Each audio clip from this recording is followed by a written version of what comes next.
ஜெபம். கர்த்தருக்கு ஸ்தோத்திரம். லூக்கா 1வது அதிகாரம் 37வது வசனம். தேவனால கூடாத காரியம் ஒன்றுமில்லை. கர்த்தர் கொடுத்த நல்ல வார்த்தைகளுக்காய் கர்த்தருக்கு நன்றி செலுத்துவோமாக. லூக்கா 1வது அதிகாரம் 6வது வசனம். அவர்கள் இருவரும் கர்த்தரிட்ட சகல கற்பனைகளின்படியும் நியமங்களின்படியும் குற்றமற்றவர்களாய் நடந்து தேவனுக்கு முன்பாக நீதி உள்ளவர்களாய் இருந்தார்கள். எலிசபெத் மலடியாயிருந்தபடியினால் அவர்களுக்கு பிள்ளை இல்லாது இருந்தது. இருவரும் வயது சென்றவர்களாயும் இருந்தார்கள். கிறிஸ்துவுக்குள் பிரியமானவர்களே, சகரியா எலிசபெத் தேவனுக்கு முன்பாக நீதி உள்ளவர்களாய் காணப்பட்டார்கள். அவர்கள் ஊழியம் செய்வர்களாய் காணப்பட்டார்கள். ஆனாலும் அவர்களுக்கு குழந்தை பாக்கியம் இல்லை என்பதை வேதத்தில் நம்ம பார்க்கிறோம். அதே லூக்கா அதிகாரம் 1வது அதிகாரத்தில் 35வது வசனம். தேவதூதன் மரியாளோடு பேசுகிறான். 36-37 இதோ உனக்கு இனத்தாளாய் இருக்கிற எலிசபெத்தும் தன் முதிர் வயதிலே ஒரு புத்திரனை கர்ப்பம் தரித்திருக்கிறார். மலடி எனப்பட்ட அவளுக்கு இது 6ஆம் மாதம். தேவனால கூடாத காரியம் ஒன்றுமில்லை என்றான். கிறிஸ்துக்குள் பிரியமானவர்களே, சகரியா எலிசபெத்திற்கு இந்த அற்புதம் எப்படி நடந்தது? இருவரும் கர்த்தரிட்ட சகல கற்பனைகளின்படியும் நியமங்களின்படியும் குற்றமற்றவர்களாய் நடந்து தேவனுக்கு முன்பாக நீதி உள்ளவர்களாய் இருந்தார்கள்.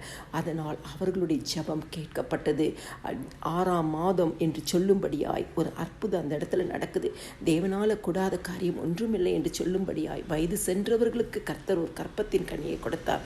இன்னைக்கு நம்மளுடைய வாழ்க்கையில் இந்த கிறிஸ்துவின் பிறப்பின் நாளில் நம்மளுடைய வாழ்க்கையிலும் தேவனுக்கு முன்பாக நாம் கற்பனைகளை கைக்கொள்கிறோமா? நியமங்களின்படி நடக்கிறோமா? இல்லை குற்றமற்றவர்களாய் நடக்கிறோமா? கர்த்தருக்கு முன்பாக நீதியாக இருக்கிறோமா? நம்மை நாமே ஆராய்ந்து பார்ப்போம்.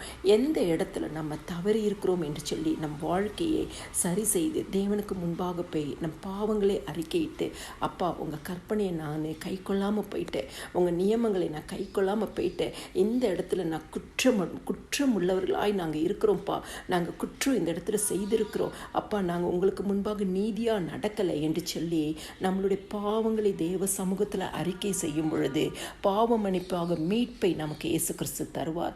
இயேசு கிறிஸ்துவின் ரத்தம் சகல பாவங்களையும் நம்மை நீக்கி சுத்திகரிக்கும். கிறிஸ்துக்குள் பிரியமானவர்களே, பாவம் இல்லாமல் நீதியாக இருந்த சகரியா எலிசபெத்திற்கு குழந்தை பாக்கியத்தை கொடுத்த நம் கர்த்தர், நம்முடைய ஆண்டவராக இயேசு கிறிஸ்து, இந்த நாளிலும் என்ன தேவையோடு நீங்கள் ஜெபித்து கொண்டு இருக்கிறீங்களோ, என்ன காரியங்களுக்காக ஜெபித்து கொண்டு இருக்கிறீங்களோ, எந்த ஆசீர்வாதத்தை எதிர்பார்த்து கொண்டு இருக்கிறீங்களோ, ஆண்டவருடைய சமூகத்தில் போய், ஆண்டவரே நான் இந்த இடத்துலலாம் தவறி இருக்கேன்ப்பா, என்னை சரி பண்ணிடுங்கன்னு சொல்லி உங்கள் பாவத்தை அறிக்கை செய்து அந்த பாவத்தை கர்த்தருடைய சமூகத்துக்கு முன்பாக ஒப்பு கொடுத்து, இனி என் வாழ்க்கை உமக்கு சொந்தம் என்று அர்ப்பணிங்க.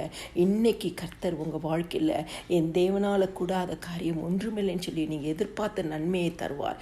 எல்லா துதிகன மகிமையும் என் ஆண்டவராக இயேசு கிறிஸ்து ஒருவருக்கே செலுத்துகிறேன். ஆமேன்.